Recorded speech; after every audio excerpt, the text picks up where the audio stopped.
Hi, my name is Lisa McAfee. I'm a community college counselor for Santa Ana College and Fullerton College. I'm an adjunct, so that means I work multiple jobs. I have been working with students on the autism spectrum for a long time. Before I was a community college counselor, I was a high school teacher for 11 years, and I had taught special inclusion classes specifically for students with disabilities. So I had a lot of experience working with students with autism. Recently, last year in October, my two children were diagnosed with autism.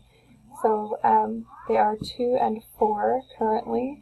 I'm taking this course because I decided to come back to school to be able to work in community college disabled student support programs so that I could best support college students also with autism and other disabilities. But autism is a definitely near and dear special interest to my heart because of my children. And yeah, that is why I'm taking the class, and that is me. So hello, Lisa McAfee.